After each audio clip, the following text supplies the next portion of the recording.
ከሳሾች ይሸታሉ ማለት ለጴጥሮስ ኢየሱስ ተነስቷል ብላ የሰበከችው የመጀመሪያ ትንሣኤ ሰባኪ እቺ ሴትዮ ናት። የተቀጠቀጠ ሸንበቆ እኮ ናት። ደቃ አልቃ ተስፈል በቃ ሊገሉኝ ነው ብላ እግዚአብሔር ይባርካቸው ገፍተሩ አምጥቶ ኢየሱስ እጅ ላይ ጣሏት። በምንዝርና ተይዛም ያመጧት ሞታ ነበር። እንኳን ኢየሱስ እጅ ላይ የተቀጠቀጠ ሸንበቆ እኮ ናት። ደቃ አልቃ ተስፈል በቃ ሊገሉኝ ነው ብላ እግዚአብሔር ይባርካቸው ገፍተሩ አምጥቶ ኢየሱስ እጅ ላይ ጣሏት። ይገላታል ብለው የተቀጠቀጠ ሸንበቆ አመጡለታ። ተቀበላቸው፣ ያዛት። ለዚህ ያዛት። ጠንካራ ሸንበቆች ድንጋይ ሊወረውሩ ሲሉ ከናንተ አሉት። ኃጢአት የሌለበት ይውገራት ይላል። እንዲህ ያራገፈ ቀና ሊያረጋት እጁ ላይ የፈጠራት እናቷ ሆድ ውስጥ የገጣጠማት እኮ እሱ ነው። ሲያገለግል እኮ አግኝቷት ነው። ኃጢአት የሌለበት ይዟል እኮ ድንጋይ ባይዘው እሱ ሲነግር እሱ ፊት ግብዝ መሆን አትችልም። ጎንንም ውስጥንም ነው የሚያየው። ባይዘው በድርጊት ብቻ ሳይሆን ልብ ላይ ያለውን ሁሉ እንዲህ ሲነግር ክሮስ የሚያደርግ ስፒሪት ሶል ቦዲ ነው የሚበትነ እንጂ ሰው እኮ ግብዝ ነው ተቃላደ እንደዚህ ዘል አላረኩም ብሎክ ይወረውራል። ኢየሱስ ፊት አትችልም። እስቲ አሜን በላ። ሰው ፊት ልትወረውር ይችላል። ኢየሱስ ፊት አትችልም። ድንጋያቸውን ሁሉም እየጣሉ እየጠገናት ነው። ታቃለች ተሰበረችዋን እሱ ማንንም እንደማይወረውር ያውቃል። መወርወር ካለበት እሱ ነው የሚወረውረው። ኃጢአት የሌለበት ከኢየሱስ ውጭ ሁሉም ኃጢአተኛ ነው። መሬት ላይ በጣም ትንሽ ኃጢአተኛና ትልቅ ኃጢአተኛ፣ ብዙ የሰራና ትንሽ የሰራ እንጂ ሁሉም ኃጢአተኛ ነው። እሱ ብቻ ነው ጻድቅ። ለወርውር ካለ መግደል ይችላል። እሱ ግን መግደል ከጀመረ እሷን ብቻ አይደለም በሙሉ ማንንም እንዳይወጣ ብሎ ሁሉ ነው የሚገለው አይደል? የተያዘ ኃጢአተኛና ያልተያዘ ኃጢአተኛ እኮ ከዛ እያስተካከላት ድንጋይ አይደል ኃጢአት የሌለበት ይውገራት ሹልክ ሲሉ እሱ ሰርቶ ጨርሷታል። ዞር ሲል የሉ አንቺ ሴት እንኳን ኢየሱስ እጅ ላይ ወደቀን ሲጠራ አንቺ ሴት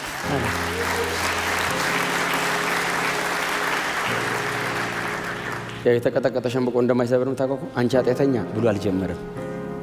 አንቺ ሴት ማለት አቤት ከሳሾች ይሸታሉ ማለት እሷ ራሱ መታጠፊያው ጋር ራሱ የሉም። ተቃላ አሯሯጣቸው ደም ድሮ ሰው ሲሮጥ ፈጣን ነው እንጂ ጌታ ሆይ ሁሉም የሉም ሄደዋል አይደለች። በጣም ተስፈኛ ቃል ነው ሄደዋል ስትል እኔም አልፈርድብሽም ደግመሽ ኃጢአት አትስሪ በሰላም ሂጂ። የተቀጠቀጠ ሸንበቆ አለመስበር አይደለም አቃንቶ ቀጥ አርጓት። ባይዘወይ ሌላ አገር ሂጂ አይደለም ያላት እዛው እነሱ ሰፈር ነው ተመለሰ ሄደችው። እዛ ሰፈር ዘድንጋይ እንደዚህ ያረጉ ያመጧት ሰዎች መሃል እዛው ምኩራብ ውስጥ የዳብራ ህግ ሲሰማ አንቺ ሲሉ ኃጢአት የሌለበት የሚለውን ሰምታል። የተያዘና ያልተያዘ እኔ እንደሞ የጣልከኝ ኢየሱስ እጅ ላይ ነው። ፈራጅ ከሆነ እሱ ነው ፈራጅ፣ እሱ ነው ሂጂ ያለኝ ምሮኛል። ሲምረኝ ግን ዝም ብሎ ምሮኝ አይደለም ወስዶት ነው። ጉዳዩ ያስገድላል። ህግ እየጣሰ አይደለም። ህጉን የጠበቀው እሱን የቦታ ገብቶ እኔን ነጻ አድርጎኝ ነው። አገልጋይ ነው፣ የተዋረደ ነው እንጂ እግዚአብሔርን በቃ አንተ አልክ ትቼዋለሁ ብሎት አይደለም። እግዚአብሔር ኃጢአት ላይ ፔናሊቲ ሲሪየስ ነው እና እሱ ገብቶልሻል አንቺ ውጪ እሱ ይቀጣል ነው ወስዶላት ነው። አልፈርድብሽም ማር ሂጂ እንዴ! ስንት ሰው ለመጽሐፍ ቅዱስ በዚህ አይነት ታሪክ ባላቸው ሰው የተሞላ አይደል እንዴ? ያቺስ ሽቶ እግሩ ላይ ያፈሰሰችው የዛ አይነት አይደለች እንዴ?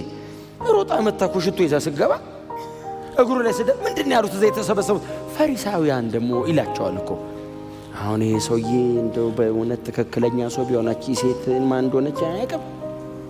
ያውቃል፣ እያወቀ ነው። አሁን እግሩ ላይ አምጥታ ውሃ የምትደፋው ሴት አሁን እኮ አመንዝራ ናት፣ ኃጢአተኛ። አሁን እንዴት አድርጎ እስቲ እግዚአብሔር ሰው ሆነ ይገለጣት ሲሉ ስምዖን አለው። መጽሐፍ እንደዚህ የልባቸውን አውቆ የሚል ቃል አለ። ሳታወራ ባይዘው ያስ እንደዚህ እዚሁ ሲመላለስ ይሰማዋል። ባይዘው ሐሳብ የሚሰማ እኮ ጌታ ብቻ ነው።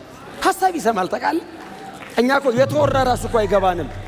የተወራ ተብራርቶ የተነገረ ራሱ እኮ በደንብ አይገባንም። እስቲ ድገመው ነው እኮ ምን ነው ጌታስ እዚህ ውስጥ ገና ሲመላለስ ስምዖን አለው ሲለው እኔ እዚህ ስገባ እንግዳ ብለህ ጠርተኛው የእግር ውሃ አቅርበህልኝ አለ። አላቀረብኩልህም። እቺን ሴት ታያታለህ አለው። የሚለው ባይዞ አቶ ስምዖን ፈሪሳዊ ናቸው። ቀሚሳቸው ርዝመቱ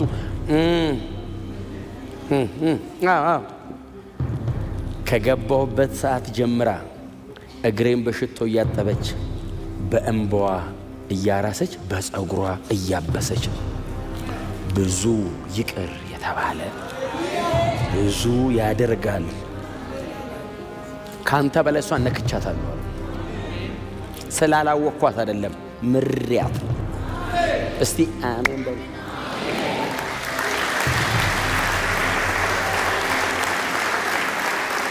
አቶ ስምዖን ጌታ ይባርካቸው። በእውነት ኢየሱስን መጋበዝ ቀላል ነገር አይደለም። ኢየሱስ ቤታቸው ድረስ መምጣቱ ቀላል ነገር አይደለም። በጣም ትልቅ ነገር ነው ያደረጉት። እቺ ሴትዮ ግን ኢየሱስ መቃብር ጋር መታለች። ቀጠለ ህይወቷ፣ አቆማት። ቀጥ አድርጎ ባለ ታሪክ ለጴጥሮስ ኢየሱስ ተነስቷል ብላ የሰበከችው የመጀመሪያ የትንሣኤ ሰባኪ እቺ ሴትዮ ናት። የተቀጠቀጠ ሸምበቆ አይሰብርም።